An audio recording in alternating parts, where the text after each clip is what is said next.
it's time to talk about mental health. We define our stories and we claim our space. Asking for support for your mental health is such a courageous act and takes so much strength and also honoring of your own well-being. Let's act to change so we can act to heal.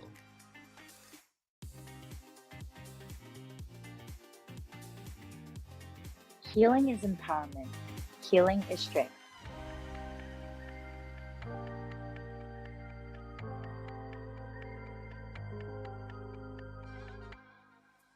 Hello, I'm Miguel Cardona, U.S. Secretary of Education. Thank you, Act to Change, for convening this event and having me on once again.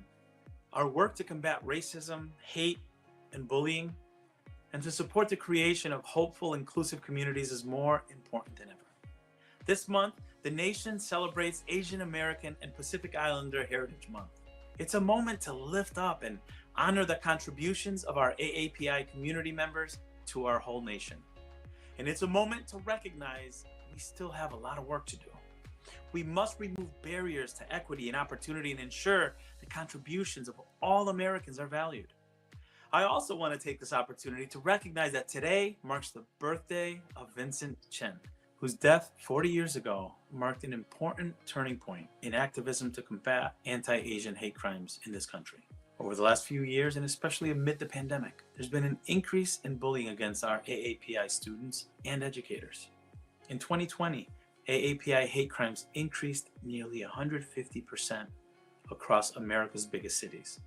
This is unacceptable. For all Americans, this should be a call to action to fight against hate. I believe we're all part of the same American family. You matter. And we at the Department of Education are here to work with you to advance equity, access, and acceptance in our schools and in our communities. The concerns of the AAPI students, families, and educators are real. They must be addressed. Just last year, our Office for Civil Rights reminded schools of their obligation to address harassment of students, including our AAPI students, on the basis of their race, color, or national origin. We need to confront systemic racism and injustice, both within and outside our education systems. I look forward to collaborating with groups like Act to Change to develop comprehensive and successful approaches to advancing equity for all. Thank you. Hi, I'm Malik Pancholi, and I'm a co-founder of Act to Change. I am so honored to welcome you all for the 4th annual AAPI Day Against Bullying and Hate. For those of you who are not familiar with the Act to Change, back in October 2015, President Obama's White House Initiative on Asian Americans and Pacific Islanders, in partnership with the Sikh Coalition and the Coalition of Asian Pacifics in Entertainment, launched Act to Change, a national public awareness campaign on bullying prevention among youth, including Asian American, Pacific Islander, Sikh, Muslim, LGBTQI, and immigrant youth. Act to Change is now a grassroots nonprofit and continues to empower students, families, activists, and educators with the knowledge and tools they need to help stop and prevent bullying in their communities. Over the past few years, we have worked to celebrate, honor, and uplift the pioneers and the role models across various industries who have paved the way for so many of us and have provided our youth with the representation they deserve. Let's take a look at some of the highlights. There's something about comedy that allows for us to put people at ease, but I think when you're trying to tackle something that's uncomfortable, which normally people would dismiss or not pay attention to or have the defenses up and feel guilt, it's comedy that allows them to listen, but it doesn't mean that there isn't discomfort there. You have to walk into everything knowing that you could get like 5,000 nice comments, and it just takes that one comment to really ruin your day. There's could be 10,000 people telling you you're beautiful and one person to call you ugly, and you'll believe that one person. I have active memories of hiding under an umbrella because I didn't want to get a shade darker. I knew if I went home, my mother would cry because that wasn't considered beautiful. And I fundamentally believe that that kind of mindset can change with this generation if we all do our part to change it. We are so essential and integral to the fabric of America. I want everyone to know that they have the power within to change not only themselves, but to also change the world. getting professional mental help is nothing to be ashamed of. It's like getting help for a physical injury too. There's no shaming getting surgery for a broken foot, so getting a healthcare professional to take care of your brain is also completely normal and good. When it comes to South Asian representation, we get a few stories. We get arranged marriage, we get terrorism, we get mythology, we get religion. But those are the stories that people see us as. And my point is, I don't think we're ever going to feel like we're part of the majority community if we're not able to tell stories about the mundane as we do as much about the extraordinary. Living through what we're living through now, I feel like collectively we are rewriting the master narrative of America and American history and who belongs and who gets to define who an American is in this country. Don't let anybody tell you that you don't belong exactly where you are. You being here is the result of your parents or your grandparents, your great-great-grandparents risking everything in order to build a new life for your family. That is your Asian American story. You are powerless over what other people say about you, but you are powerful in how you respond. And if you choose to respond with dignity and kindness, when you do have a strong sense of self and you know the truth about who you are, that is what will carry you through the tough times. This year, Act to Change is uniting to heal. May is Asian Pacific American Heritage Month, but it is also Mental Health Awareness Month. And we want to celebrate and highlight these overlapping themes in our communities and to honor this important day with bravery, honesty, and vulnerability. We are so excited that you're joining us today as we work to dismantle the stigma around mental health and to heal as a community. We have such amazing guests with us who have graciously offered to share their experiences around persevering and maintaining their mental health throughout. We are joined by record-breaking athletes like Jeremy Lin and Mirai Nagasu, world-renowned journalists and viral movement makers Lisa Ling and Michelle Lee. We have an actor who is proud of all of his identities, Nick Dodani, and we have an activist and talented actress, Purna Jagannathan. And last but not least, we have 4 exceptionally inspiring youth from across the country who will be joining us with a wonderful AAPI psychotherapist, Ivy Kwong, to show us all how we can all take care of ourselves and our mental health in a much more meaningful way. Please stick around with us for the entire event because I know that you will leave feeling hopeful, inspired, and empowered. Here we go, friends. My name is Belinda Lay, and I proudly serve as a managing director on the board of Act to Change. I have the honor of speaking to the world-renowned award-winning journalist, television personality, and author, Lisa Ling. Lisa has told countless stories over the decades around various issues and has always made a point to shine a light on mental health, the impacts of the pandemic on the AAPI community, and all the ways in which we are all working and uniting to heal. Thanks so much for having me. You were really on the front lines covering the pandemic and all the anti-Asian hate protests. Can you tell us, what are some of the lessons you've learned, especially in covering some of the rising incidents of anti-Asian violence? I've gotten to a point where I can tell other people's stories fairly well, but when attacks on our community started to happen en masse, when the pandemic took root in this country, it was incredibly destabilizing for me and so many of us because we didn't know how to talk about it. And when we really look back on Asian American history or the lack thereof in this country, the fact that we aren't introduced to stories about the contributions that Asian Americans have made in this country or the challenges and the struggles that our community has endured, it's become really easy to erase us, not include us, and even in some cases dehumanize our community. You know, when there's no reference for one's inclusion, it becomes so much easier to dehumanize an entire population. And so it's been challenging, but the silver lining in all of it is that I think because those who have been perpetrating the discrimination and violence onto the Asian American community don't discriminate between Asians, right? They aren't discerning about whether they are attacking Chinese people or Korean people or Filipino people. it has propelled our community to come together in a way that I've never experienced in my lifetime. And it's been this movement that has risen up in the wake of the hate and discrimination has been really, really empowering and moving for me. And it's been really reassuring to literally feel like I am holding the hands of my fellow Asian Americans in this fight to combat hate. I wholeheartedly resonate with that sense of erasure, especially as an Asian American female. It does feel as if the model minority myth, the stereotypes that come with being Asian, especially as someone who has immigrant parents as well, it feels as if for too long, our thoughts, our feelings, our unique set of backgrounds have been erased. I know you've also managed to carry the weight of the hurt and the pain of so many of the stories you've heard around the world. What has kept you going after all of these decades of being a world-renowned journalist? The fact that I know in my work that I am conveying our shared humanity. And I can't think of anything more important for me to be able to do right now.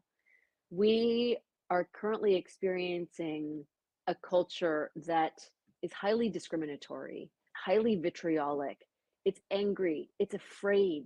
We are angry, we are afraid. I have this incredible opportunity to really engage with people who are very different from me, engage with people who are probably very different from you, people you may have heard about, read about, thought you've known about, but never really gotten a chance to get to know. And in my work, I've gotten that opportunity to really immerse myself and get to know communities that are different from mine. And my hope is that people will watch my work, come to it with an open mind, and be prepared to possibly even feel compassion for your fellow human. My hope in my work is that I've been able to bring people closer together and have allowed people to get to know people that they otherwise might never have an opportunity to get to know. As you know, this year's Act to Change May 18th event is centered around mental health and fighting back against the stigmas in our community. And in 2014, you were open about how you were diagnosed with ADHD. In the AAPI community, especially, we're often not very open about being neurodivergent in any way. Can you share with us, especially to our youth audience, how did this impact your career? Well, I have been covering so many stories about mental health recently, but throughout my career.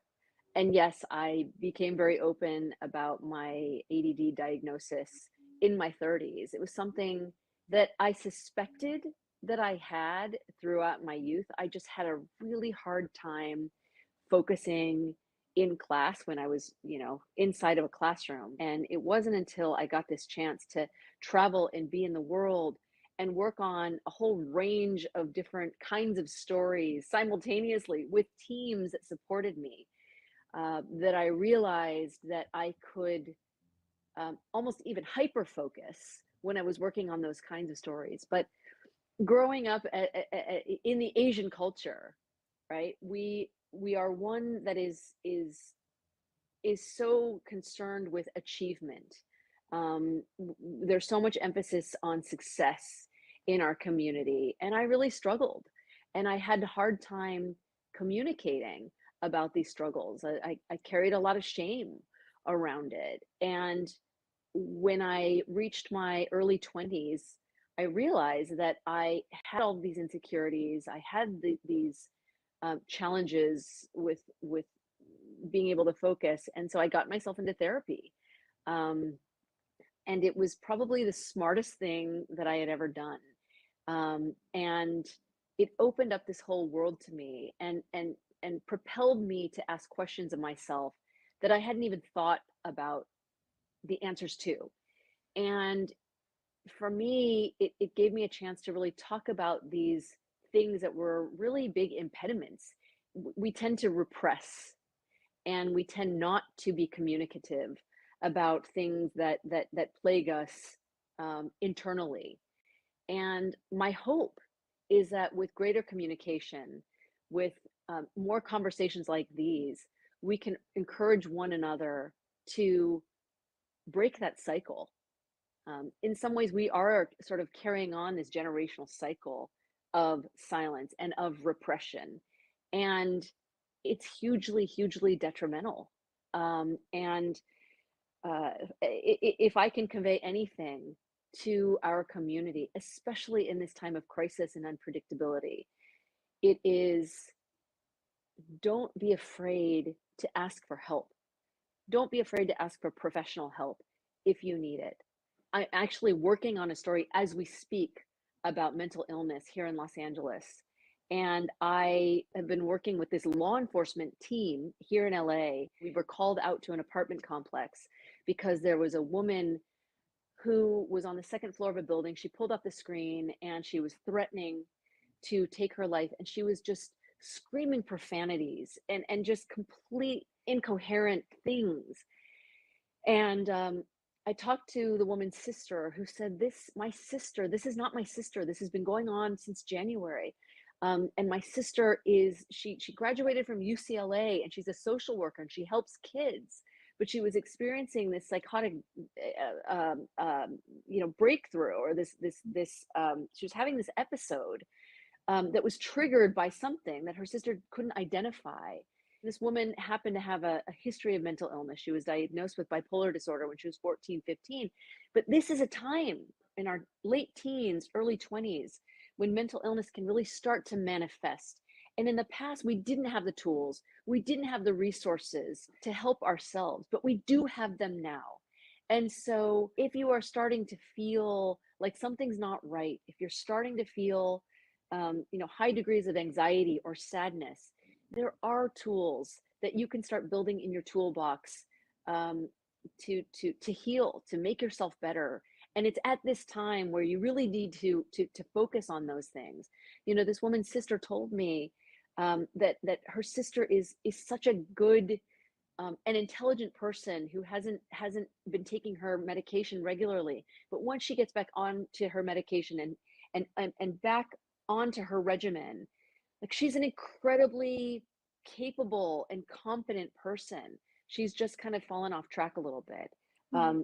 And so I think for all of us, we need to be aware of those cries for help among members of our community. But if this is you and you are starting to feel things that don't feel normal, start asking questions, start talking to people, because our generation, your generation, has tools at our disposal that literally didn't exist years ago. And so to me, there is always hope, and everyone can heal. You just have to be aware when you need to get that healing. And so many of these stories end with the fact that they feel as if their stories cannot be heard. We constantly strive towards creating a community where all youth can feel that they can speak up about their identities. They can speak up when they need that help. There's so much advice that you have, and it sounds like you didn't reach out to a mental health professional as well until your early 20s. If you were to go to your 16-year-old self and you had a piece of advice for her, what would it be? That you're not alone. It's okay to have these feelings of confusion and inadequacy. There is help available. You just have to reach out for it. And if you experience any kind of trauma, whether it's the divorce of a parent, the death of a loved one, not getting into the school that you want to get into, those kinds of things can trigger a reaction. And it's so crucial to try to resolve those things, or again, develop those tools for your toolbox to help you deal with those kinds of challenges. Because when you repress those things and they continue to go unresolved, they will manifest themselves sometime in your life and could affect the rest of your life, and could manifest in very negative ways. And so being acutely aware of the things that trigger you, or the things that just propel you to just not feel right, It's so, so crucial that you seek out help. And, I think so many of us, we have these resources available to us at the tip of our fingertips on our phone. But what I will say to the young people who are listening to this is try to seek out human connection. There's no replacement for human connection. So often I think we're seeking validation from people that we might not even know via social media. It's so, so important to try and engage with real people, with real humans. Thank you so much for your honesty and vulnerability. We are extremely grateful for your passion and dedication to uplifting the AAPI community, our voices and stories. And of course, we appreciate your support of Act to Change. And I know that everyone watching, myself included, is feeling empowered and inspired by your work. Thank you so much, Belinda. And thank you to everyone at Act to Change for the incredible work that you all do. Thanks, Lisa. And for those of you watching, please stay tuned for a conversation between Act to Change board member Rue Bhatt and the lovely Purna Jagannathan. My name is Rue Bhatt, and I proudly serve as an inaugural member on the board with my friend, Purna Jagannathan, an established Indian American actress that has been making waves since her appearances on HBO's The Night Of, on Big Little Lies, and what you probably know her best for, her role as Nalini, Devi's mother on the hit Netflix series Never Have I Ever. Without further ado, I'd like to welcome Purna. Hey there. Hi. So, Purna, I just want to a colossal success. And last season, it really highlighted Devi's mental health as we see her coping with depression, anxiety, hyperperformance, all expected trauma responses after the loss of her father. And I think this may have been the first time we've really seen something like this on screen. So I'm curious for you, in playing Devi's mother, right? What was it like playing that role, knowing about the community and the barriers that the community in general, the Indian American community in general, has towards mental health? Yeah, so two things. One is I think it's so transformational to see a brown person in therapy, but I always think, well, there are a lot of us in therapy, but it happens more as adults, that we've broken away from the family system a little bit. We've torn ourselves away from the stigma and now are in the healing process as adults for what we couldn't be in as children. Just to see a child in therapy is really groundbreaking. And I think it's Mindy Kaling and Lang Fisher who just added this very essential central element to Devi's storyline and her ability to grow through the seasons. The funny thing about Devi's mom is Devi has probably ended up in therapy not so much because of Devi's mom. It's more despite of it.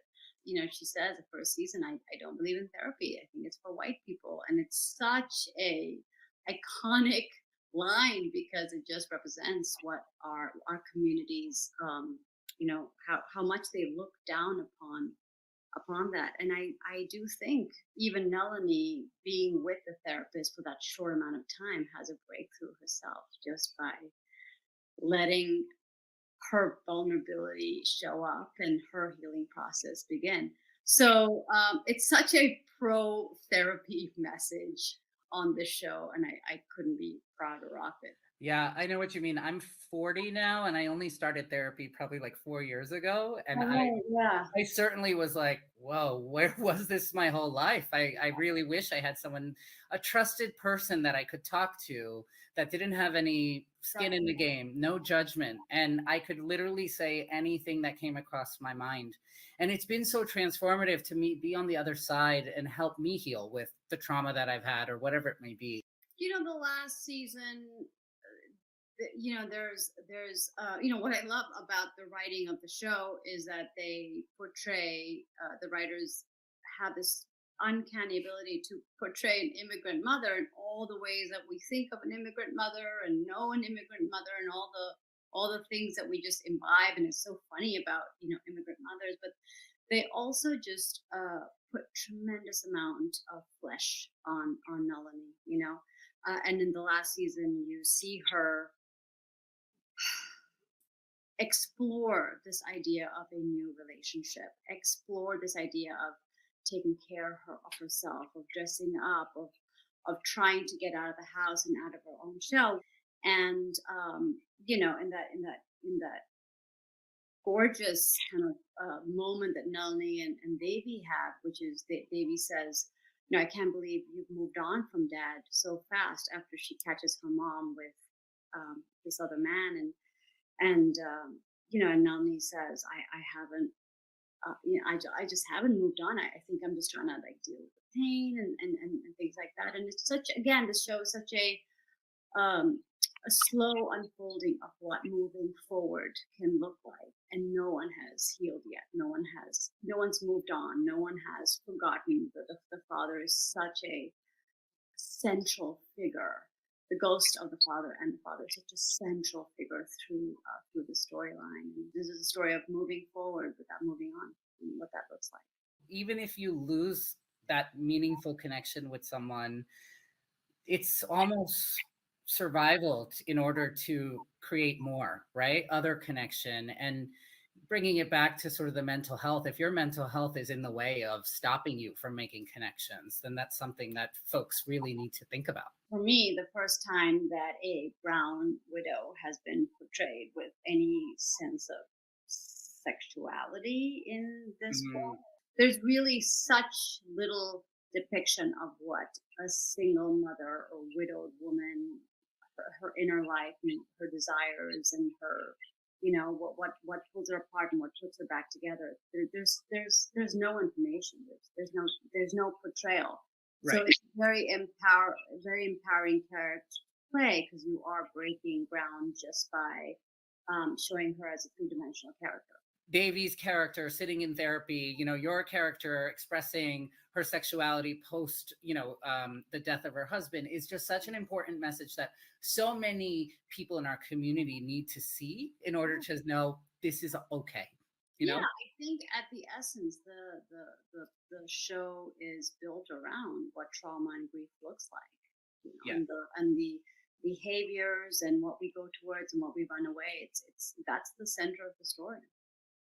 Yeah. And so, you know, on that note, you've actually been very outspoken about your survivorship as a sexual assault survivor. And, you know, you were a part of one of the most incredibly powerful, honest, heartbreaking, and necessary productions, Nirbhaya, in 2015. And now that featured real life testimonies of Indian women and sexual assault survivors. Tell me a little bit, what was it like to be part of this production? You know, I always say that Nirbhaya, it's a play, and in the play, 5 women come forward, including me, about our real life stories of sexual violence, rape, and gender-based violence. And I always say that the play doesn't end when the curtain falls. It actually kind of begins when the curtain falls, because after each show, we have time, time set aside in each city that we've played in around the world for the audience to also step up and break their silence. And I'd ask the question, which is, raise your hand if you've survived sexual violence. And, 60% of people's hands would go up, no matter if we were in Dublin or New York or Delhi or Toronto. That's the amount. And then, we get all these letters the next day saying, I couldn't put my hand up last night, but I really wanted to. So it was an intense process of us breaking our silence. It was an invitation to the audience to step forward in the space that the company had created to break their own silence. We started this play right after the gang rape in India of Jyoti Singh Pandey. She was raped in December 2012. We were putting this play together by January 2013. And so we performed for many, many years. And what we saw was the beginning of the Me Too movement. We saw, if you dare to put your truth out there, you will always be met with someone coming to you with theirs. Your strength in bringing that story not only to the production but with us today is truly commendable, and I appreciate you for doing so. Thank you. I have the privilege of speaking out. It is, I have a safe space. I have my family who has always been supportive. I have, you know, a career that I'm not in jeopardy of losing, or if I lost something, that it wouldn't be the end of my existence, you know. So I just want to say, and I do always do encourage people, if you do have the privilege of speaking out, please consider it. It's been a couple of years since we did Nearby. It's almost been 10 years since we did the play. And in those 10 years, I can really see this massive change. I had just turned 40. And I remember just this taking stock of the tremendous growth that's happened over the last decade, which is if you claim the true narrative of your own life with actual true words. So a lot of people will use, you know, the word molest when they mean rape.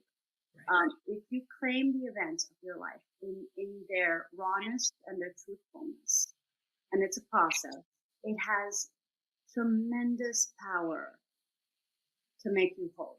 Even just being a person of color, there's such a feeling of every room that I go into, or every set, or I used to work in corporate America, every boardroom, there was always this feeling like I wasn't quite complete. I mean, it's not the imposter syndrome. Like there was something that someone was going to find. There was just something like, there's something there that I was probably hiding or something. And then as you go forward in the journey, just become a more fully integrated, you become more fully integrated in terms of mind and body. Yeah. But I think the process of shifting the shame from survivor to the perpetrator where it rightly belongs is a very, very mind-bendingly powerful process. And I would highly recommend the intimacy that comes from that process, the ability to be empathetic. You know, the ability to be empathetic to other people's pain comes from actually being very open with yours. I'm a survivor as well of other trauma, and being in a position, thank you, but being in a position to see, sort of understand where that comes from, and having survived that, and it's empowering, right? And say, okay, you know, and it was only through therapy that I was able to kind of get there. Like I remember having this dream of my feet. I was kind of floating, my feet just touching the ground, which is what it feels like. It's so simple, but you feel like your feet have touched ground. One thing that's interesting is breaking your silence was what was really important to your mental health. Just growing up, I thought sexual violence was just so normal. You know, it happened so frequently. Kind of, there was a time where, I mean, I've grown up in a place where sexual violence is the norm, right? So I grew up in Argentina, where there's so much like catcalling and touching. I grew up in Delhi, where I swear I was flashed like twice a day. I used public transportation to get on buses. So it was just this feeling of like your body is just not your own, and that's just the way it is, right? Sure. Breaking my silence was a break from what I had been taught. It was a break away from shame, and it was a breakthrough in terms of what I believe is justice. I have a very, very intense sense of what is right and what is wrong because I broke my silence, so that I can see it in so many different spheres. You know, we all, like, everyone weirdly navigates, like, the truth lives in a gray area, but it kind of doesn't. It's pretty black and white.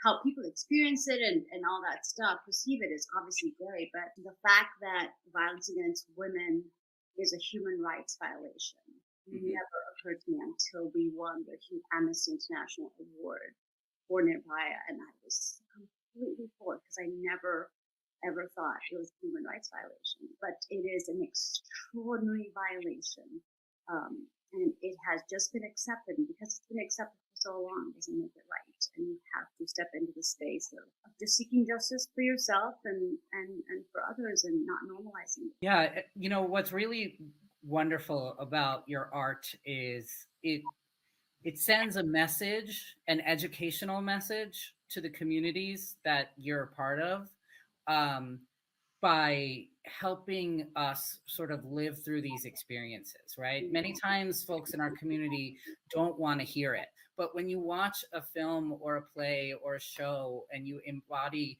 and follow the story along, you know what I mean? That is a wonderful way to help the community heal together. So Yeah, I really, really appreciate that. Thank you. My last question today is something that we're asking all of our guests. You know, we're talking about healing. What advice would you give to your 16-year-old self today? If you could go back in time and talk to your 16-year-old self, what would you tell her? I've been thinking about this a little bit. I got asked this question a while back, and I said something really dumb. I grew up thinking my story was very ordinary, and in a lot of ways, it really is very ordinary. But when you tell your story, again, truthfully and in the most raw possible form and as honestly, it becomes extraordinary. The telling of your story is extraordinary and has the power to change people, change their thoughts, their actions, their minds, their world. Your story has the power to shift the world. In all its extraordinary, in all its ordinariness, when taken truthfully, it's extraordinary. Thank you so much, Poorna. This has been such a moving conversation. I admire you for sharing your compassion, vulnerability, and truth with us today. Thank you so much. Okay, bye. Hello again, everyone. I am Malik Pancholi, and I'm so excited to catch up with one of our first and long-standing supporters here at Act to Change. Over the past 7 years, he has continued to uplift our work to end bullying and hate, and I am so grateful that he's here today. He is the first Asian American to win an NBA championship. He's an outspoken advocate for the AAPI community, and he works tirelessly through his foundation to support underserved youth. Please welcome Jeremy Lin. What's Hey, up, Jeremy? Malik? It's so good to see you. Thank you so much for being here again. No, it's I love doing it. We've had some great conversations, so I'm excited to have another one. Yeah, well, we're all very, very glad you're here. Just like before we hop in, how are you doing? I know you've had a very busy schedule as of late. How's life?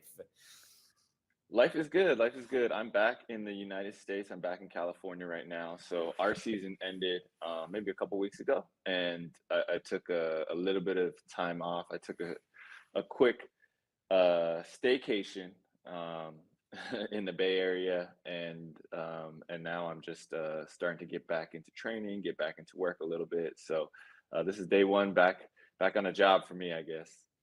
It's actually great to hear you talk about taking a little bit of a staycation. We're focusing on mental health this year as part of our program. And so I'm definitely going to ask you about mental health and the things you do to take care of yourself. But before I do, I'm going to hop in with a few other questions.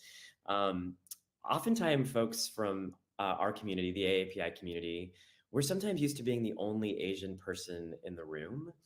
So I want to ask you specifically, how does it feel when you are the only Asian man on your team, let alone the only Asian person on the entire court?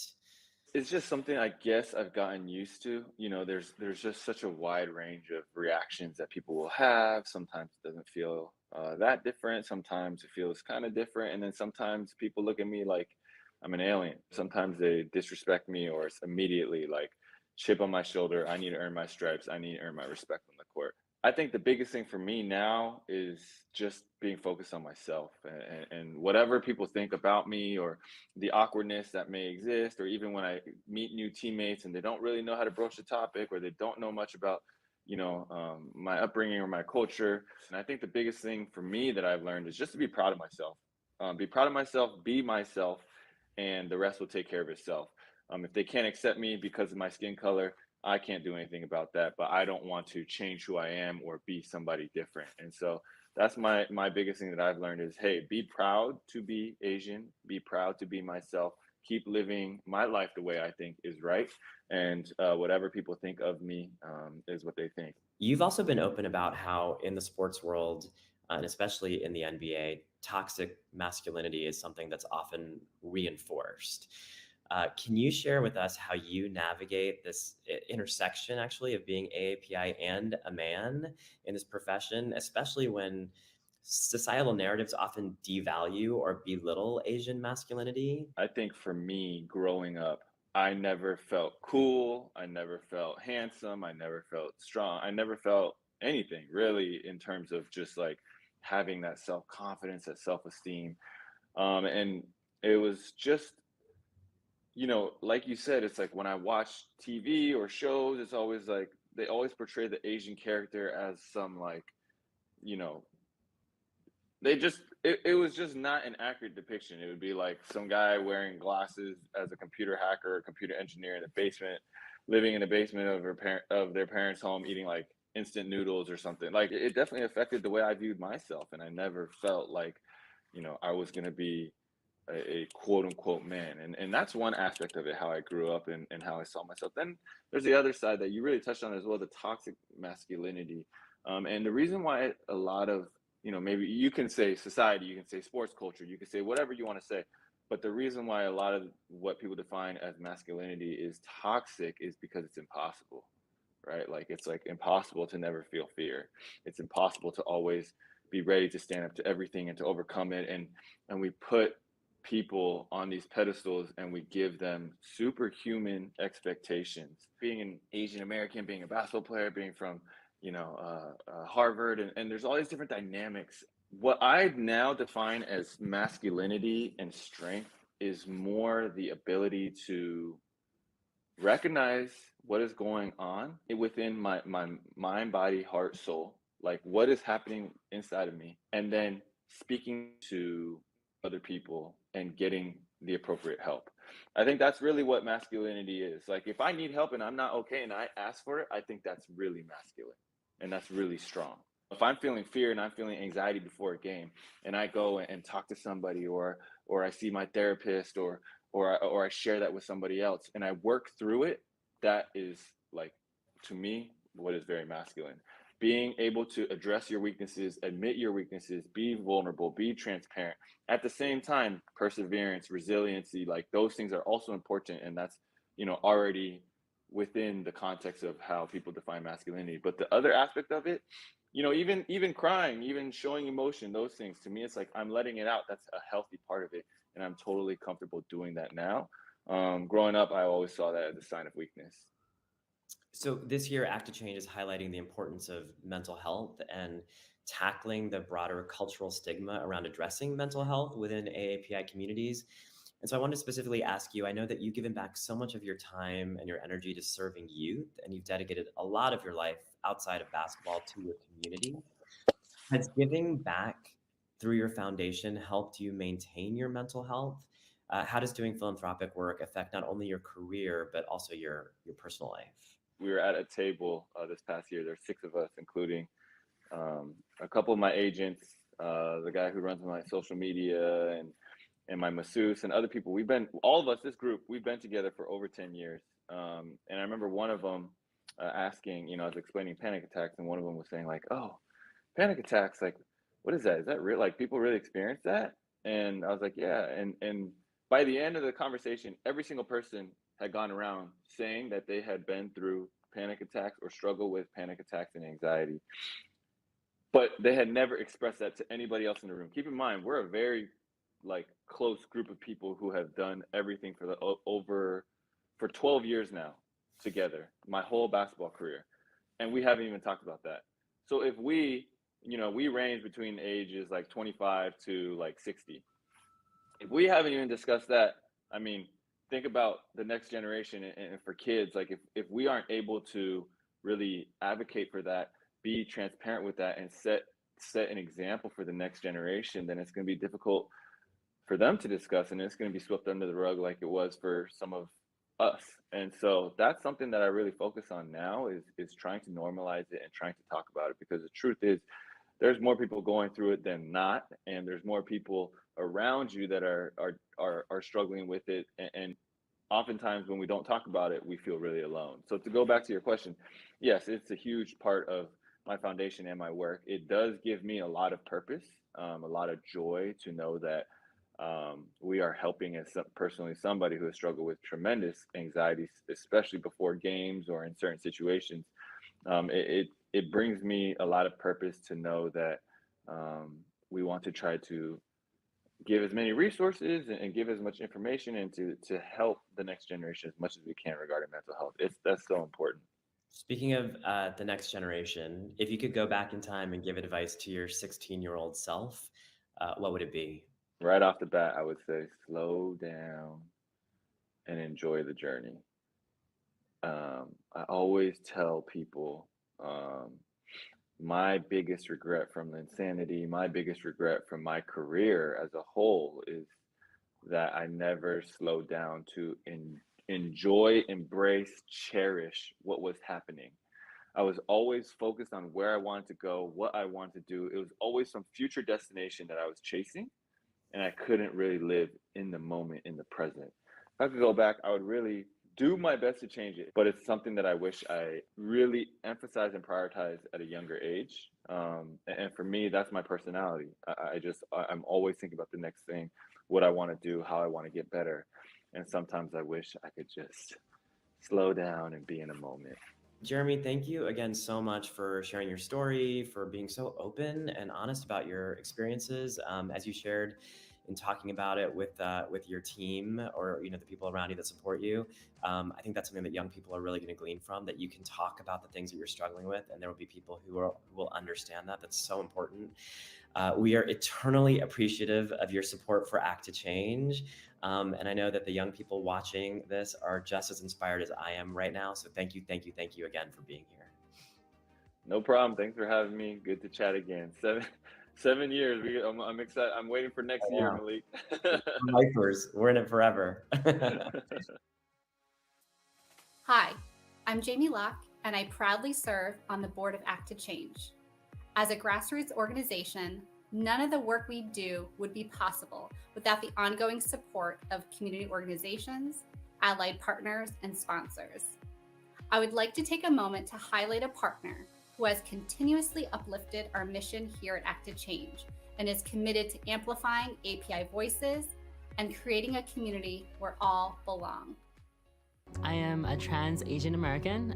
I am the talent and business operations manager at Sephora. I am a content creator. I'm a store director.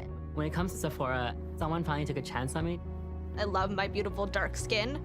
I am proud of my eye shape. I'm proud of everything that sets me apart or makes me unique. We are people with lived experiences, with compassion, with a heart. I knew I wanted to survive to see my future. We appreciate every single one of our supporters and hope to continue building a world together without bullying and hate. With that, let's get back to the show. Hello, everyone. My name is Joseph Canaria, and I proudly serve on the board of Act to Change. I am so excited to be here today with the national champion and two-time Olympian who was the first female American figure skater to nail the triple axel at the Olympics. A feat so rare that she's the third female to ever do so on Olympic ice. I'm so excited to welcome Mirai Nagasu. Welcome. Thanks for having me. What a great welcome. You had shared in interviews in the past that it was difficult talking about mental health with your parents as a teenager. Though they've been really extremely supportive of your skating, it was still difficult to talk to them about some issues you were struggling with. Do you have any advice for youth on how to approach this difficult conversation with parents, especially to those watching who also have immigrant AAPI parents? I did grow up in a period of time where the internet was accessed through dial-up. And as a result, I don't think the internet was as great of a resource as it is now. And I had a really hard time talking to my parents about my mental health because as an athlete, we're always told to stay strong. And any failure or any adversity we face, we're expected to kind of jump right up and just keep going as if it doesn't bother us. And so I had a really hard time talking to my parents about my mental health. Also, at the same time, just talking about access to a therapist or mental health resources, they weren't as easily accessible. And so I believe that those social media can be used as a tool against us. It can also be a great resource in order to access, information, and information is knowledge. And so although I struggled to talk to my parents about my mental health, I think that using resources like the internet for good, they're right there. And what helped me the most was talking to my friends and peers. I think that, when my friends were opening up to me about the mental health journeys they were going through, I think that that made me realize that talking about where I am mentally and emotionally, that was what was going to help me through whatever issues I was going through.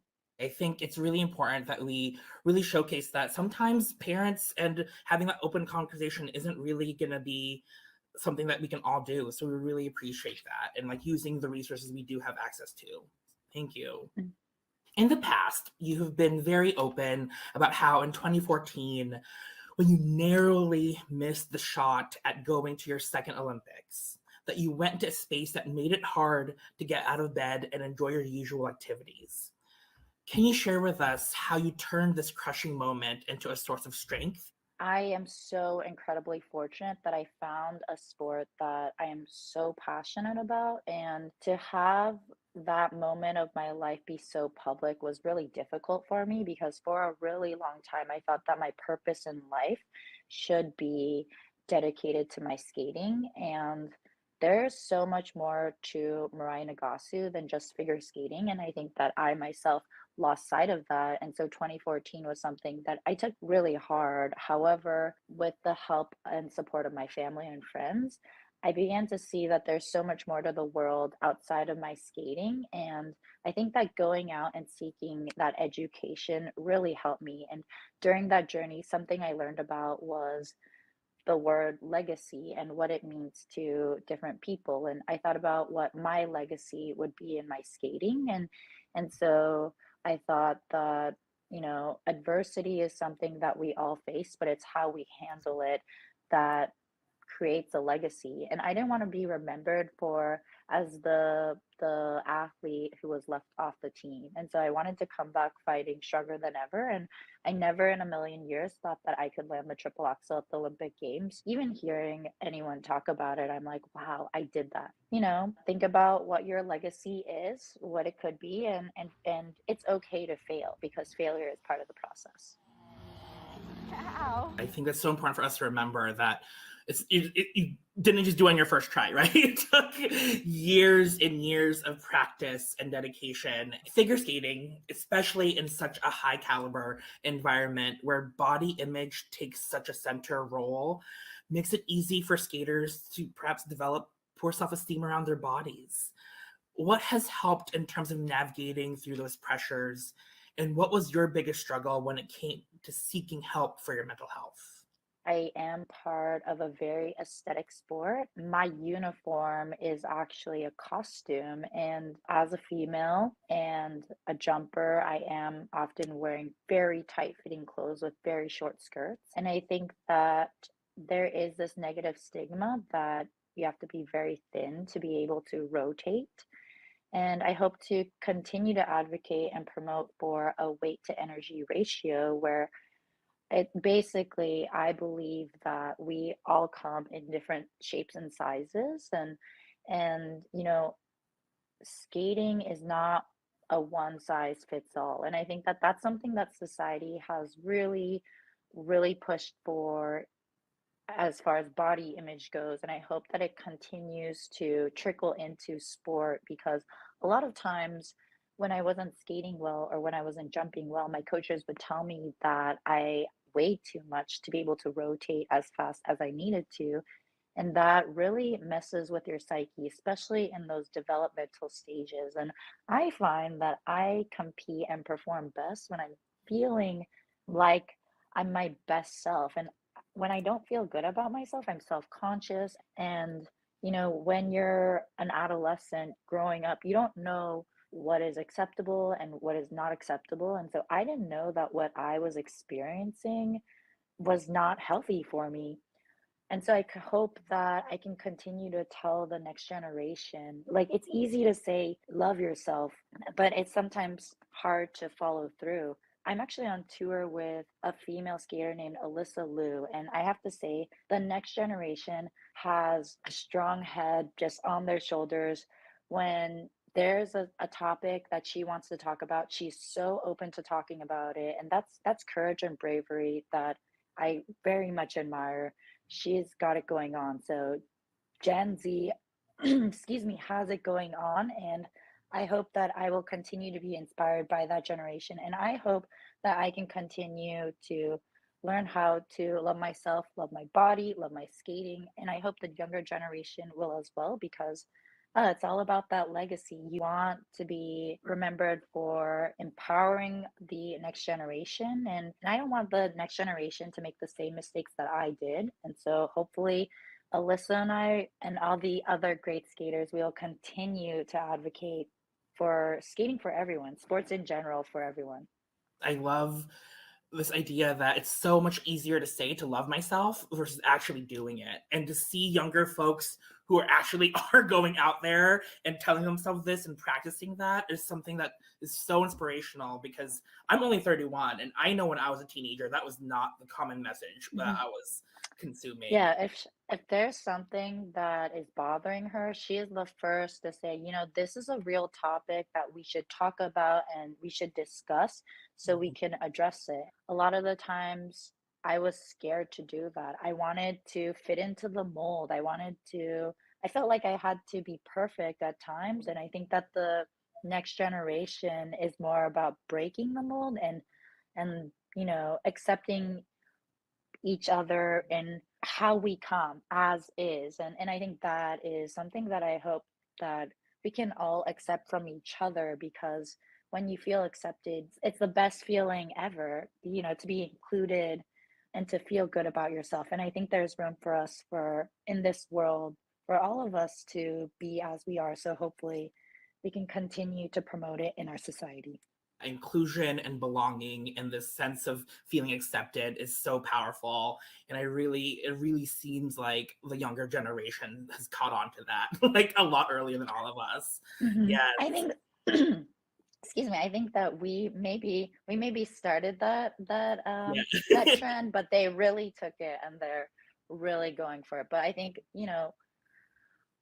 we all have our place in this world, and so yeah, we'll hopefully be able to see more Asian American representation all across the board.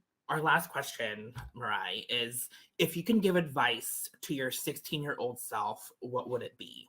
I think I would tell myself to stop worrying so much. I felt like I had a lot of pressure to qualify for the Olympic Games, and I think that I was really hard on myself. I thought that I had to be the best to be placed on the team, and I would sacrifice so much of my life for my skating. And I think that a balanced lifestyle would have really kept me in check. And I think that it's good to be hard on yourself and to work so hard that you can't get out of bed. You're so mentally exhausted. However, it's okay to allow yourself to have fun. I don't think I ever took a vacation until I was 21 years old. And, my parents did a great job of teaching me a strong work ethic.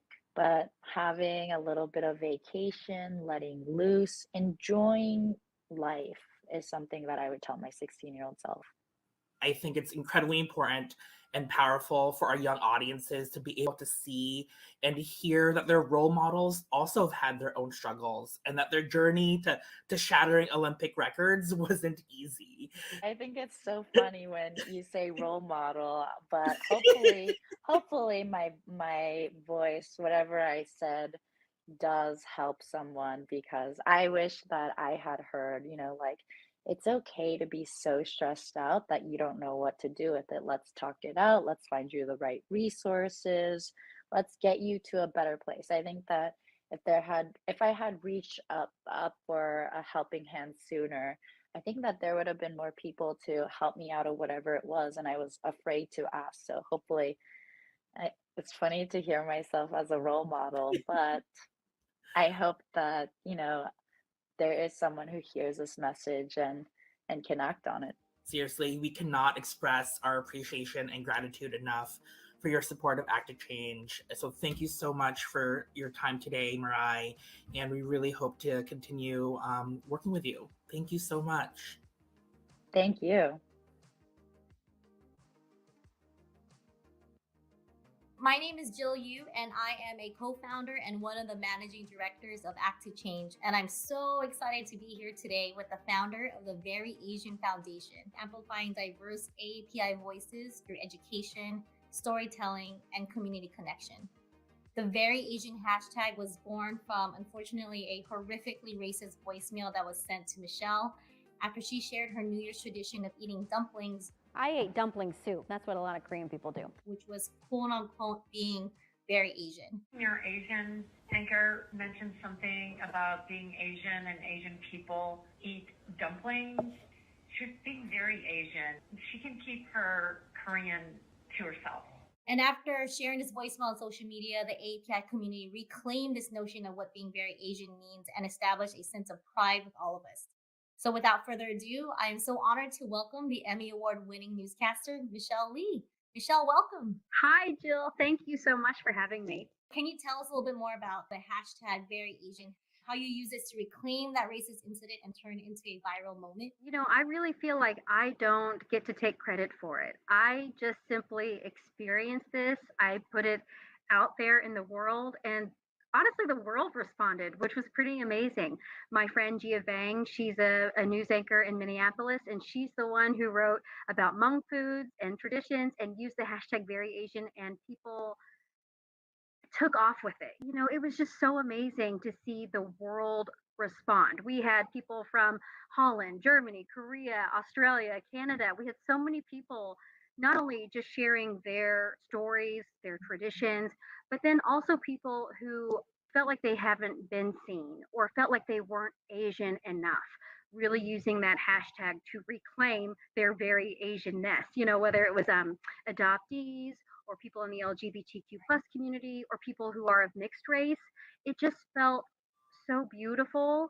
And at the same time, for me personally, it has been, yes, a whirlwind. I mean, I can imagine. It's funny when that hashtag came out, it was one of those moments of claim your power. And I was just so thrilled actually, because being very Asian used to be considered, not in the most positive light. It was told like as kind of a slander, like, why are you being too Asian, being very Asian? But you know what? Hell yeah, I am very Asian. Hell yeah, yeah. You were a guest on Ellen, and in fact, you were on so many other talk shows that have highlighted all the work you've done with this Very Asian Foundation. I really feel like everything about Very Asian was created by people. It's always going to be about people. It happened to me, so I get it, and I'm honored and totally humbled to be a part of this conversation, and to help maybe even lead in some ways.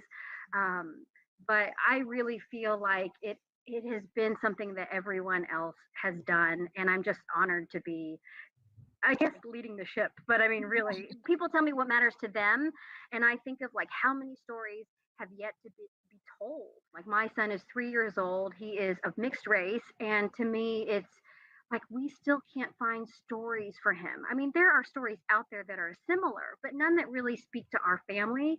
And then when I just talk to people in messages on Instagram or Twitter or social media, there are so many people who feel like there are just so many things that they want to share with the world, and also things that people want to buy for themselves. They want to see themselves in spaces. This idea that we can be very Asian, we can be, I think very Asian to me means bringing your full humanity to the table and to the spaces that we're in. So whether you are a quarter Japanese, half Korean, whatever, or you have an immigrant story or whatever it may be, I feel like we have to be able to reclaim who we are and feel pride about who we are, so that we can go out and make the world a better place as well. The community is healing, right? We're using We had a hashtag Stop Asian Hate, and now we are trying and pivoting to taking pride, claiming back our power, healing the community by being proud of who we are, our authentic self. I mean, and being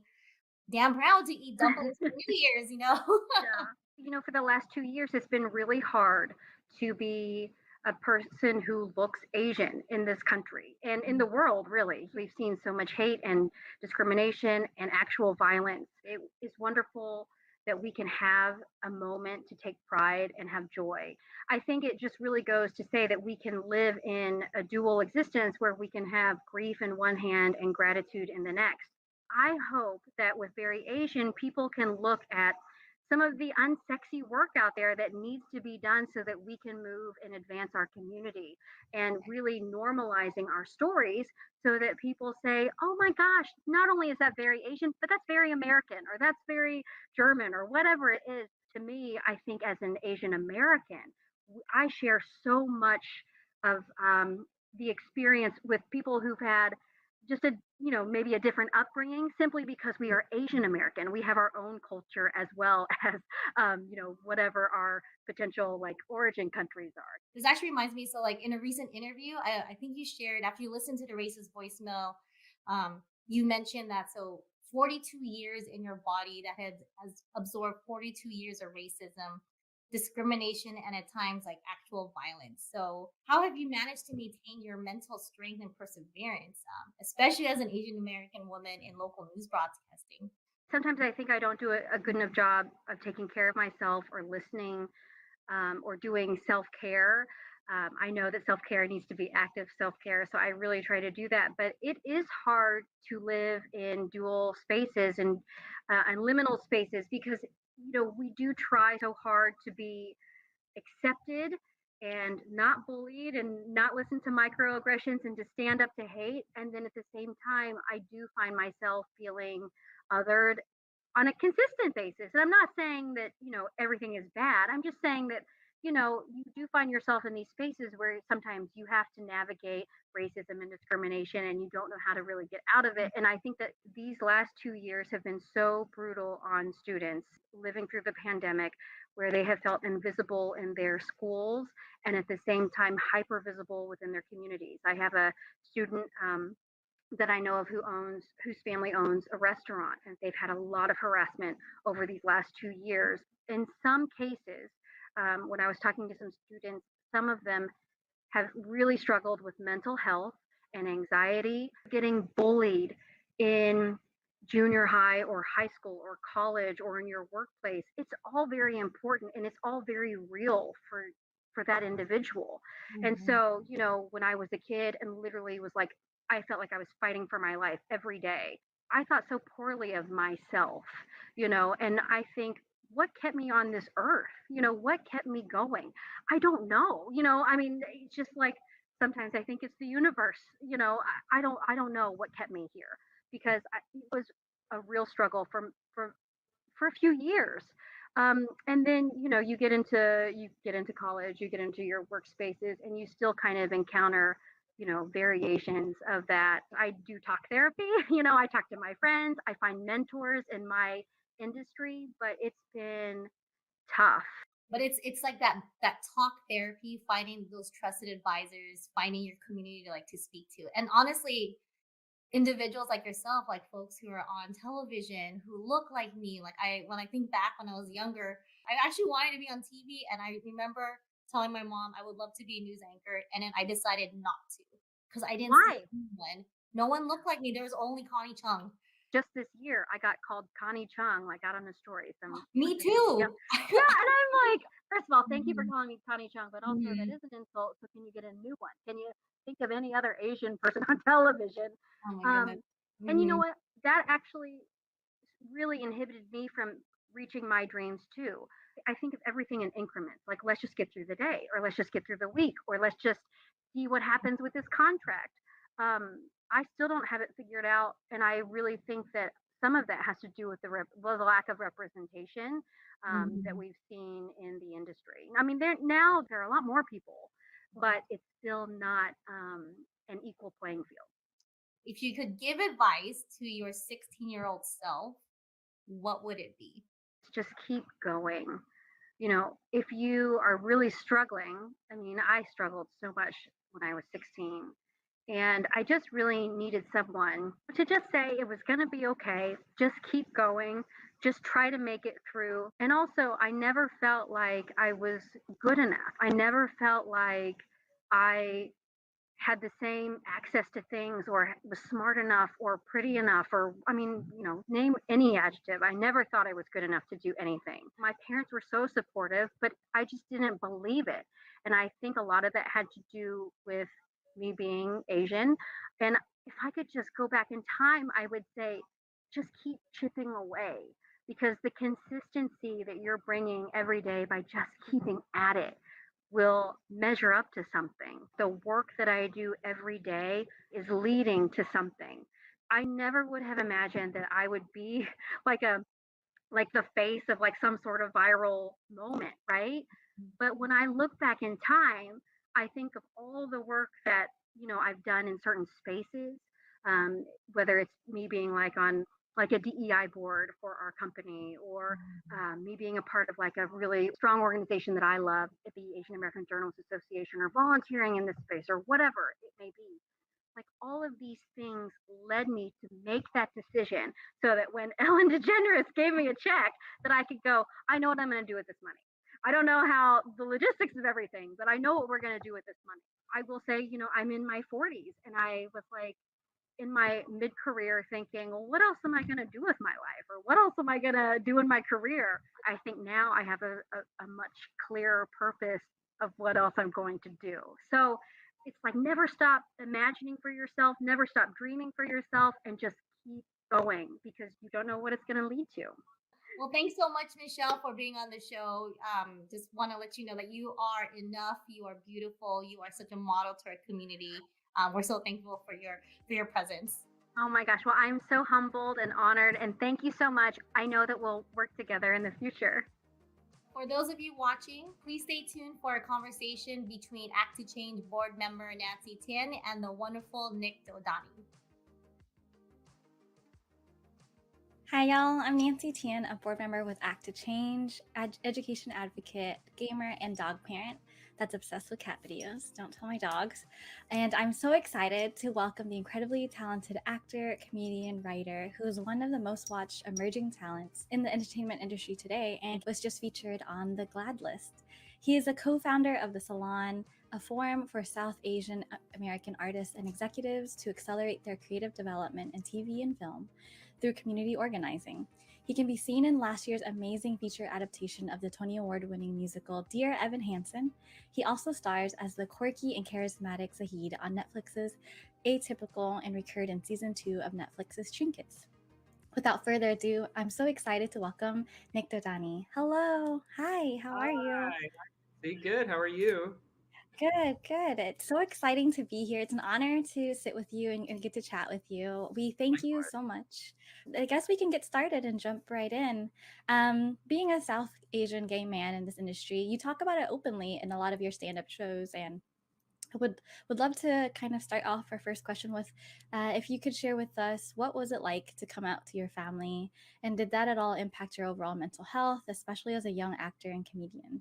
So I came out to my family when I was 18 years old, and it was mixed reactions. There was some confusion and difficulty kind of understanding what was going on, but I was really lucky in that my family was really open to having conversations and talking about it. And after some hard work and tough combos, we are in a really awesome place. They're incredibly supportive um, and help spread love and joy to other people in the community, especially in the Indian community. And it's been great. In terms of the industry, I've been out since kind of forever. I never was really in the closet as an actor, comedian, writer, whatever. It's been a strange experience because I think I've come up in a time that is more accepting and definitely more inclusive than it ever has been. But there's obviously still a lot of homophobia, and there's a lot of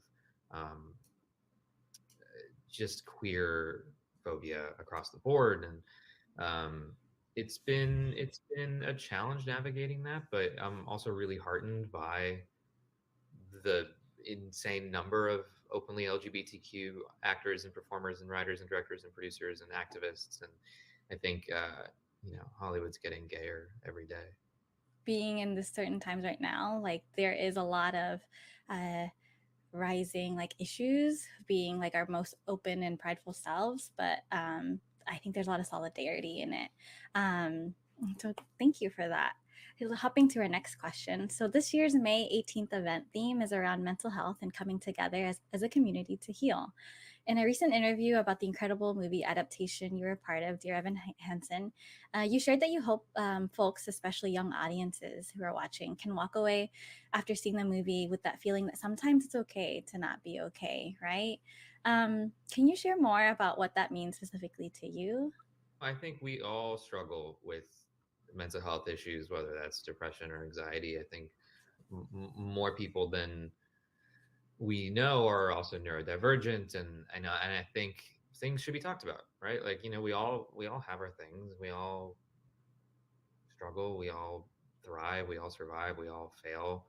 And I think it's just really important that we talk about it and get rid of the stigma. And, especially people who are, I think, in Hollywood and the public eye, I think it's important to show that we're not, without those problems. Everyone is affected, and especially the last few years, it's just mental health has taken a toll across everywhere. So the last one is about how you co-founded the Salon, a forum for South Asian artists and executives in entertainment to accelerate in their creative development, especially in South Asian Americans in TV and film. And it's all done through community organizing. Your members of this program receive mentorship in their careers and help increase representation in the industry. What advice would you give to young aspiring South Asian filmmakers and artists? And who were some of the folks in your life that you leaned on for this mentorship to get where you are today?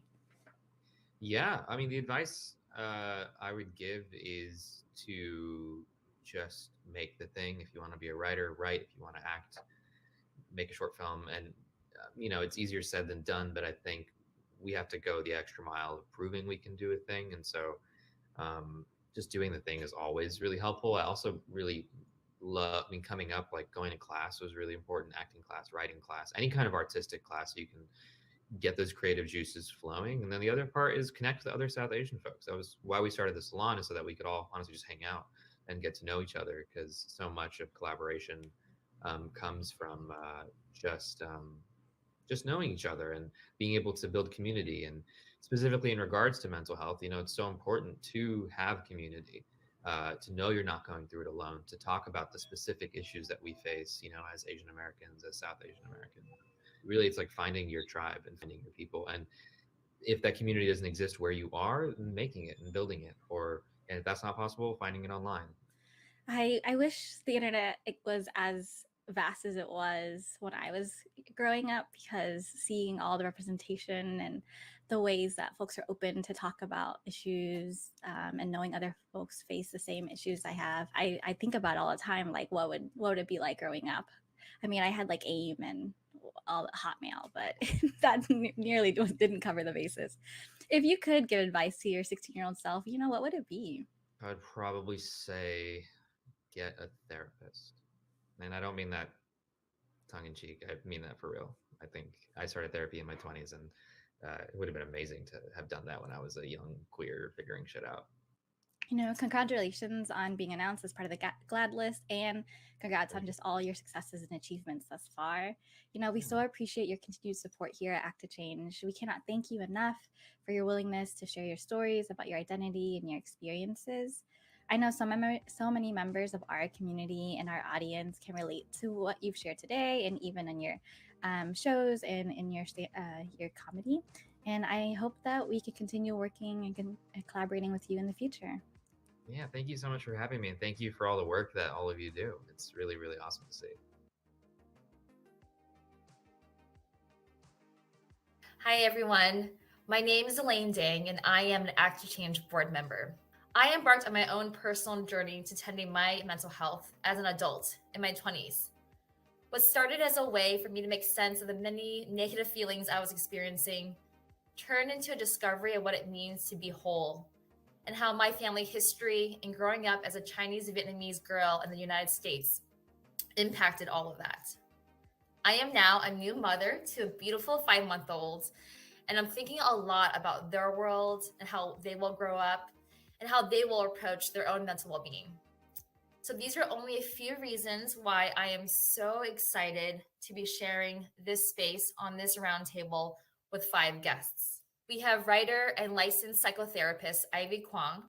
She offers trauma-informed and social justice-minded therapy and specializes in first and second generation Asian Americans. And we have 4 incredible youth. We have Arvind Kim, who is an 11th grade student from Montgomery County, Maryland, and has advocated for improvements in public education in his own community. Most recently, he ran his own campaign for a seat on the Montgomery County Board of Education on a platform centered around educational equity and mental health support. Next, we have Shrika Sudhir. She is an 11th grader in Chicago, also a board member for her school's class board, and a member of Elevate, a group focusing on ending domestic violence against Asian American women. Ela Jalil. She's a senior at Winston Churchill High School in Potomac, Maryland, and is the event planner for the Asian American Progressive Student Union, where she works to destigmatize mental health in Asian American communities. And finally, we have Jalen Rabago. She's an 8th grader from Oahu, Hawaii, who has a range of interests such as baking, American Sign Language, and owning her own business. To kick off, I would love to start with the term mental health itself. What does mental health mean to you? Mental health is just my mental well-being. It's where I can check in with myself and see how I'm doing. It's not only physical health that's important, it's also my mental health and my mental well-being, which is especially important now with my senior year and college and everything. I've definitely been having to keep sure that I'm well in all fronts. Yeah, mental health really has to do with one's wellness and one's well-being, and is really measured in the how it affects our lives. It's a huge defining factor in how we operate every day, how we feel, how we think, and how we interact with the people around us. It's definitely something I've seen within myself in my own reflection, and definitely plays out at large across the community that I've witnessed. It's a big part of what our community can do to serve people, to serve ourselves. Making sure that our mental health is supported is definitely really, really critical to making sure that we're really pushing for the betterment of our community as a whole. To me, mental health really means how one feels mentally in the past, in their present state, and in the future.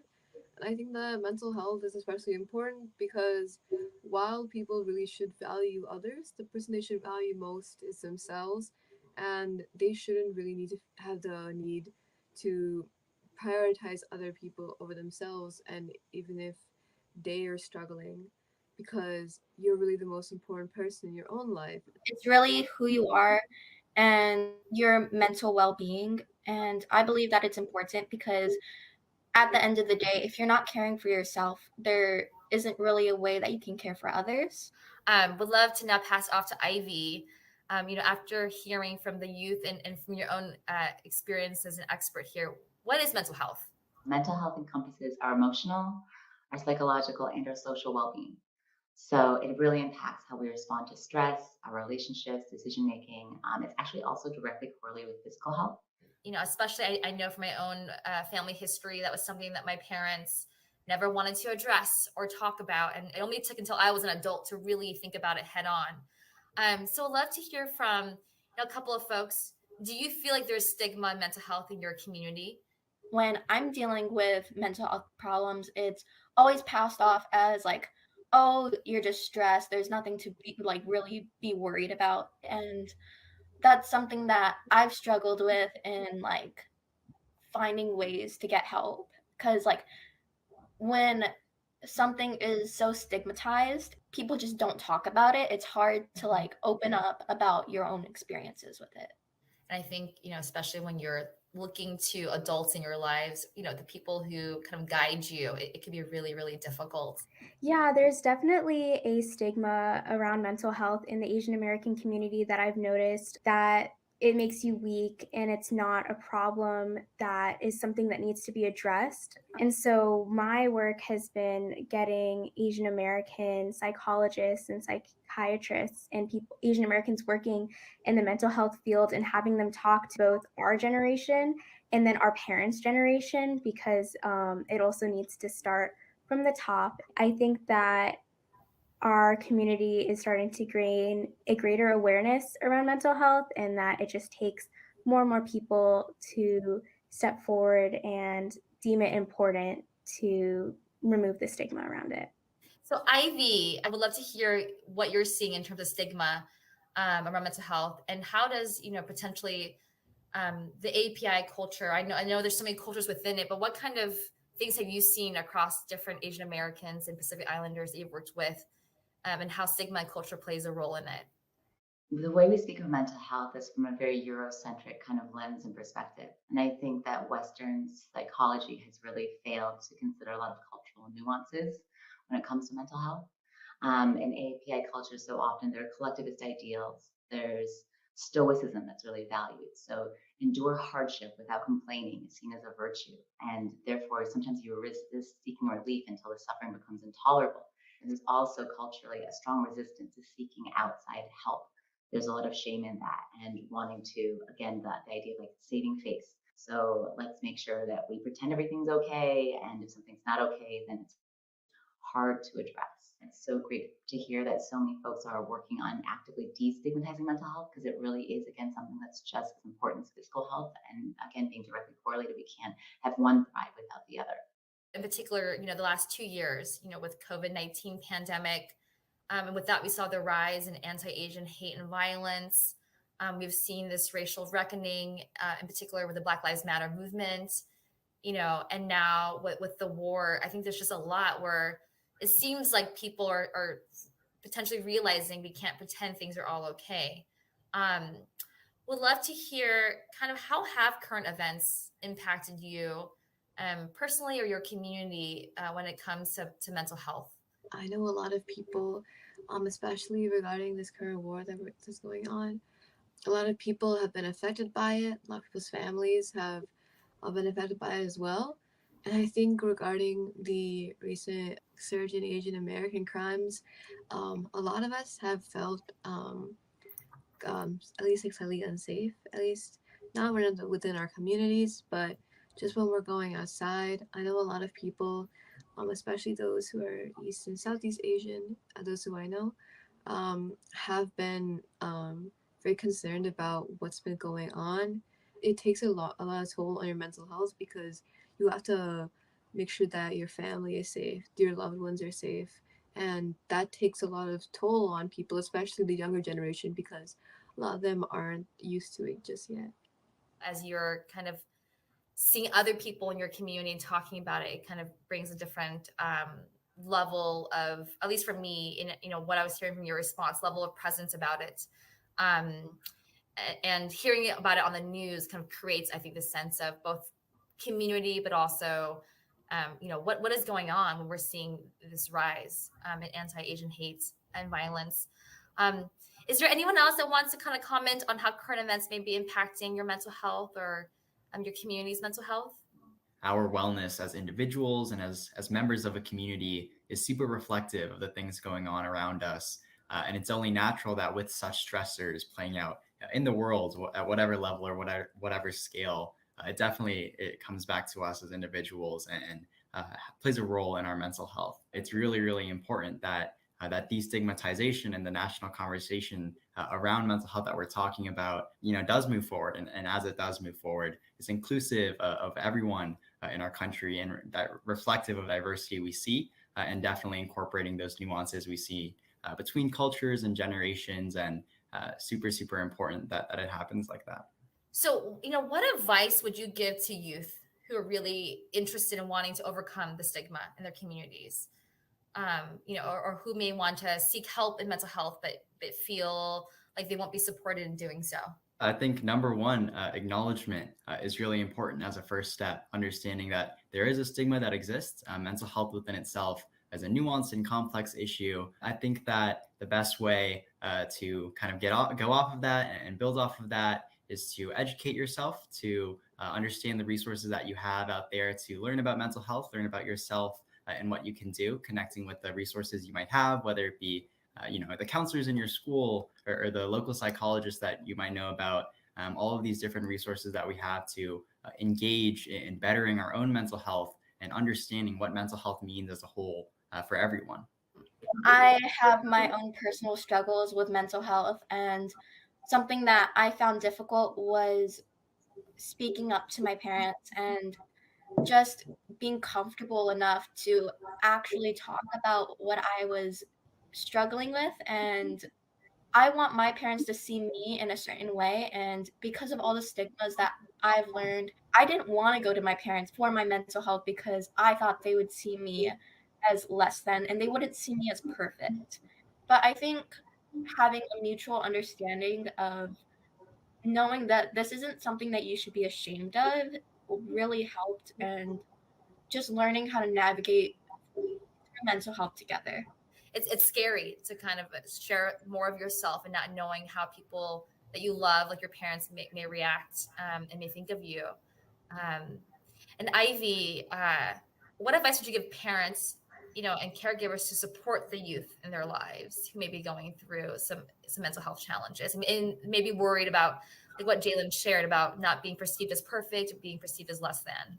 First, for parents, again, it's so important to see mental health is just important as physical health. So if your child was sick or if they broke their arm, of course you'd want to take them to a doctor so the doctor can help find out what's wrong and find out how to help them. So if it doesn't mean you failed, it doesn't mean anything's wrong with your child, it just means that you want to help them heal with hopefully a professional who can help find out what's going on and support them in the healing process. So one thing I encourage parents to do is to ask your child how they're doing and to be open to listening, to really hear what they're experiencing, what they're feeling, and to ask what would be helpful for them. A lot of times children have an idea of what they might need, but maybe are scared to ask for it. So if you offer a safe and supportive space for them to be heard, then there can be a much higher chance of everyone being able to collaborate to work together to ultimately all be able to heal and succeed together. And for youth,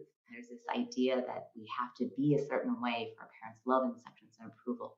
And so first of all, for those who have, for those who are, for those who are thinking about it, asking for support for your mental health is such a courageous act and takes so much strength, and also honoring of your own well-being. So one way I recommend you approach your parents, a few options. I'll give you options. It's always good to recognize we have a choice. One option is to write a letter. So to write a letter of all the things that you'd like to say very specifically, very clearly, so that you only share what you feel comfortable sharing, and so it can have the chance to be read and received. So whether it's a text or a letter, writing it out. Second of all, you can write a little script if you'd like in order to approach your parents. One way that I've really supported AAPI youth in approaching their parents is by stating very specifically how you're being affected. So I found that sometimes Asian parents can be uncomfortable if you say like, I'm sad, I'm depressed, I'm anxious. They're like, what does that mean? But if you share very, very specific symptoms, like, hey, I'm having a really hard time focusing on studying. It's becoming really difficult for me to get out of bed. I have really low energy. So if you can kind of identify what's happening, what you're experiencing, your parents can understand that, oh, you're having trouble focusing on studying. Oh, you're having trouble getting out of bed. Like what's going on? And then if you can say, and I know that you love me, I know you want me to succeed, I want to succeed too. And one way that I think I can do that is by getting some support when it comes to mental health, so that someone can help me with what's going on. I don't feel equipped to handle this on my own, and I'd really appreciate if I could have your help and support in doing this. Another possibility is speaking to your general care practitioner, your physician, a pediatrician, because sometimes Asian parents can listen to people in positions of authority, i.e. doctors. And so if you can explain kind of what you've been going through, and if they can kind of approach your parents with, hey, I think that it might be helpful for your child to see somebody, hear some resources and referrals. So if you want to look online and find some options for therapists you might want to see, it can even be kind of an easier entry point. Like, I found what I think can help me. Can you support me in this? And so those are just some options for parents and children to start having conversations. And again, there can be a lot of shame when it comes to parents hearing that their children are okay, and the shame is rooted in fear. I I want the best for them. I want a better life than I do. And by supporting your children's mental health, you can help them have an even better life and set them up for success and thriving. That's super helpful to give our youth here and youth watching different options. As we're talking about strategies and techniques, I think that's something that a lot of people want. And as we were talking to you all in preparation for this, you all asked questions about that. What are different strategies or techniques I could use to address my own mental health struggles? I would love to hear from some youth, kind of what you do personally today.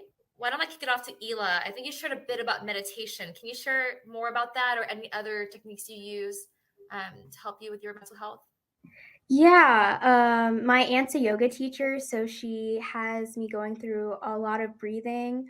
And then I also have found that going on walks, long walks where I can just clear my head or I can talk to my friends, I found that those definitely help my mental health because I sometimes struggle with getting anxious thoughts out of my head. They'll sometimes repeat. So I found that walking kind of gives me a space to let them out. I found that writing down, like Ivy was mentioning, was definitely very helpful. And I've also found baking and just any outlet that I can find where my mind is occupied. Anyone else want to share techniques or strategies you use for yourself? My life is often defined by where I allocate my time throughout the day. And as a result, I find myself often not having any time that I don't realize is necessary to make sure I have the time I need to rest, to understand that to work myself all day isn't the most productive or healthy thing to do.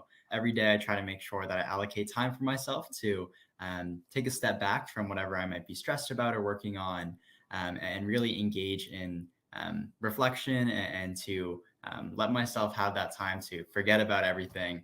I'm a very artistic person.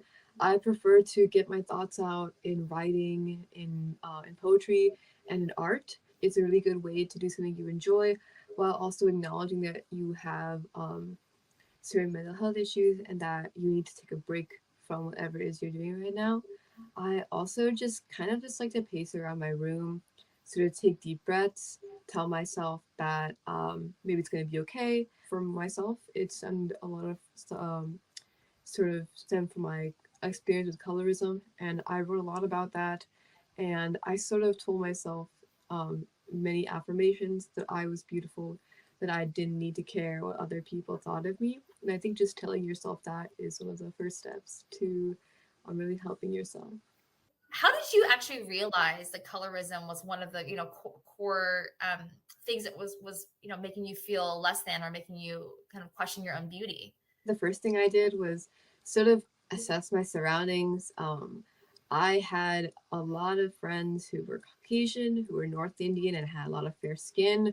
I had an experience with the Fair and Lovely cream, which I will tell you is not very good.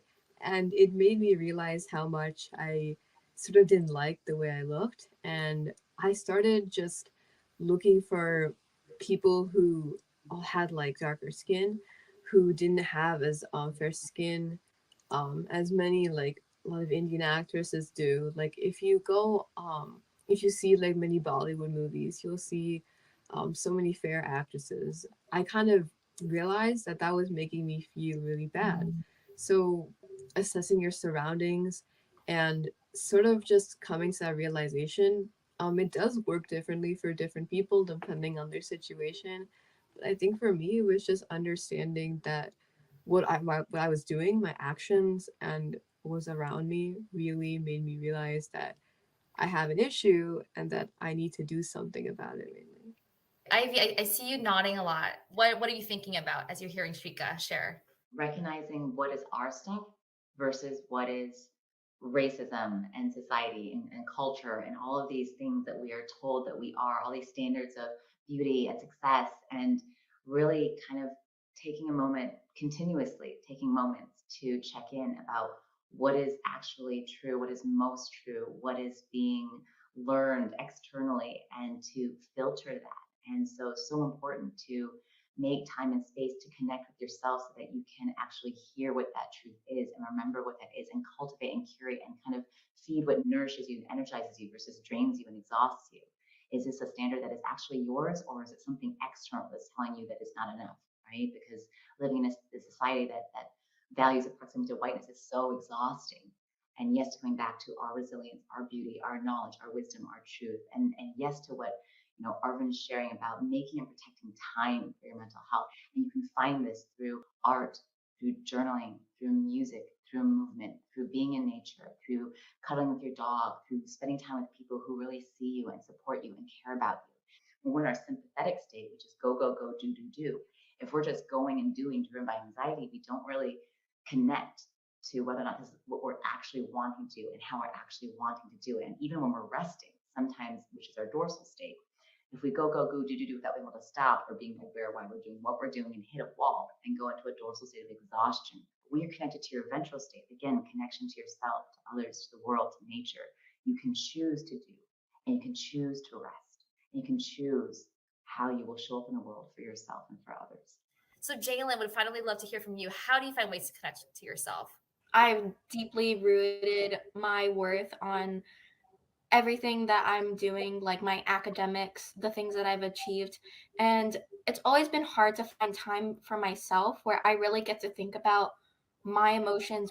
Something that I've done is I've turned to reading a lot. It gives me like the outlet that I need for like creativity and just to escape into another world essentially. And something that I found helpful is being particular about the types of books I'm reading and making sure that they invoke positive emotions. So drawing those boundaries, knowing what feels good to you, and accepting those things in, and saying no to others. Yeah, I would love to share just, Jane, so love how you notice how your body receives different stories, different images. It's actually been shown that when you take in traumatizing images, words, even movies, you can micro traumatize yourself on little levels because your brain can't necessarily tell the difference between what's real and what's not. And stories are such a powerful way that we can heal. We can see examples of the hero's journey and how people who are going through their own experiences, fiction or nonfiction, can give us strength and awareness about how we could potentially be. So reading, absolutely another way to more deeply connect with yourself, especially feeling the resonance with stories that nurture parts of yourself that you would like to strengthen and grow and deepen. I'm not sure who's watched Turning Red, but I felt when I watched that, I saw myself as and I saw myself as the red panda, and it was, I ended up sobbing because I felt like a part of me was able to be seen through that movie, and that story was so healing. So thanks for sharing, Jalen and Ivy, for adding that perspective. So something we had not directly talked about when we were sharing strategies is seeking professional help. So Ivy, what advice would you give youth or others who want to seek professional help for their mental health? Such a courageous act to recognize that you want and are ready to advocate for your wellness, your healing, and truly for those who've come before you. I always say, like, you, and I really believe, like, you are your ancestors' greatest strength. Like, all those who came before you sacrificed what they did, struggled what they did to hope that you could have a better life. And one thing that you can do in this space, not just to survive like so many of our parents and grandparents had to do, right? You talk about turning red, Elaine, there's also intergenerational trauma. Their parents are just repeating what their parents have experienced and their parents have experienced. And for those who've been through trauma that we have not, there's this recognition that they are doing their best, and sometimes what they are doing is not necessarily what we would hope or want, right? We talk about how sometimes Asian parents received love from their parents as criticism, as you're not enough, as let me push you by motivating you, by threatening you, or by saying all these horrible worst case catastrophes because we want what's best. We want you to thrive and we don't want you to struggle like we struggle. But it comes across in a way where we can experience a lot of stress and anxiety as a result of their stress and anxiety that perhaps they're still processing. So if you are the first in your entire lineage to potentially seek support through mental health, then thank you for doing the work to heal yourself now and also generations before and after you. Speaking up as I offered the possibilities for earlier to share what you would like and what you need, the script of, saying, hey, I know that you love me, want me to succeed, and I want to too. Right now, here's how I'm struggling, and I think therapy could help me. I'm grateful for everything you do, and I'd be really grateful for help and support with this as well. having the courage to reach out in spaces that you feel can be safe and supportive. So if your parents don't have a response that feels helpful and hopeful, then please reach out to teachers, guidance counselors, relatives, friends, online communities. There are so many spaces where you can access support for you advocating for you. There are crisis text lines. You can text HOME, HOME, to 741-741. You can go to 7cups.com, which is like a free anonymous text and chat with trained listeners and counselors. There's a U.S. National Suicide Prevention Hotline, 800-273-8255. There are also tons of apps where you can express yourself and be heard in non-judgmental spaces like Hear Me, Vent, and Paraline.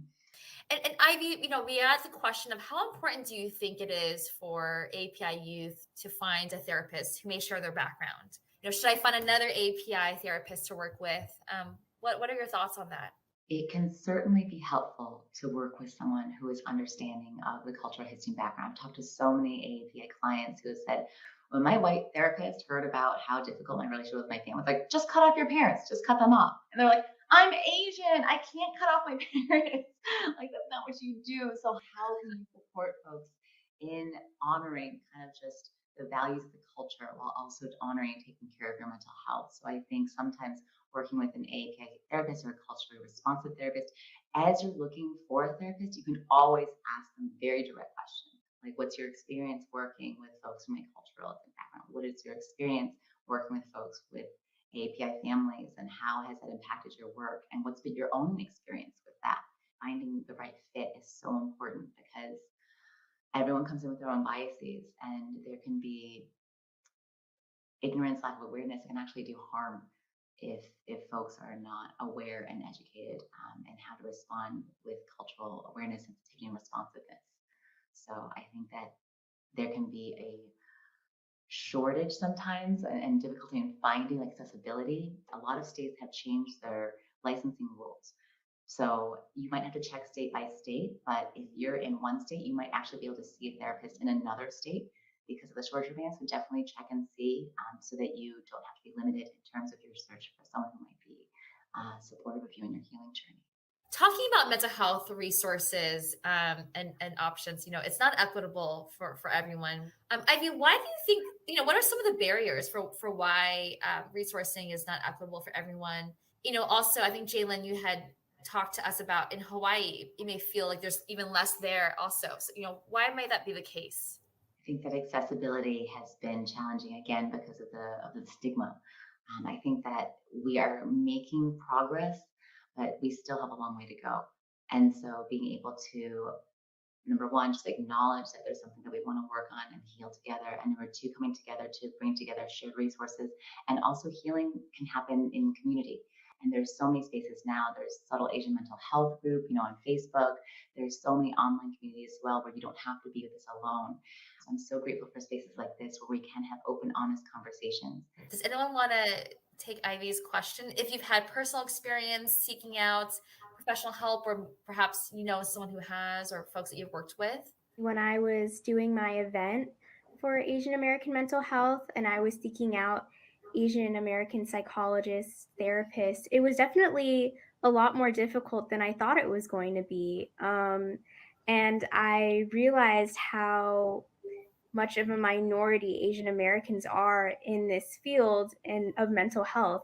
I did find some amazing organizations, but then I was realizing that when I'm looking for someone, that it is going to be probably a longer process than what other people will have to go to if they aren't seeking out an AAPI therapist. And don't give up hope. We are out there, and you can ask therapists that you talk to for referrals as well. There are, again, wonderful resources, Asians for Mental Health, Asians Do Therapy, Asian Mental Health Associations. So yes, there are more and more opportunities to seek out supports and resources specifically for what we may need support with. I would like to add very briefly about the importance and really how important it is to call upon the things around us, the things, the infrastructure we have in place to make sure that we are making sure that everyone has access to resources and being supported. One of the areas that nationwide we really need to improve in as a nation is school psychologists and other resources similar to that, making sure that everyone across the nation, students and adults, have the resources they need, understanding that mental health support is healthcare in the workplace and in the school buildings. Elected officials do watch some of our recordings, so that's to them and to making it happen. And I love that, mental health is healthcare. Well, thank you again. This was just an incredible experience, an honor for me to moderate and really just ask back the great questions you all sent in. So thanks for the thoughtfulness, and thank you, Ivy, for your presence and gentle guidance and expertise during this conversation. Thank you, everyone. Thank you so much, Elaine, for facilitating and holding this space and just supporting everyone, parents, teachers, organizations, schools, society, and really coming together to recognize how important it is to care for our mental health individually and collectively, and what we can do on every level to impact that change. On behalf of Act to Change, thank you to all of our incredible guests today for showing up with such courage, vulnerability, and hope for a more inclusive and mental health-centered future. Your stories are so inspiring. I'd like to thank each member of Act to Change's board, because without the passion and dedication of each and every one of you, we wouldn't be where we are today. To all of our sponsors for this event, we are so grateful for your support of this important initiative, supporting AAPI youth and communities. And to all of those of you watching and joining us today for the 4th annual AAPI Day Against Bullying and Hate, let's all continue to come together across all our communities to heal ourselves and to especially empower young people. Together, we can end bullying and hate. Happy Mental Health Awareness Month and happy Asian Pacific American Heritage Month.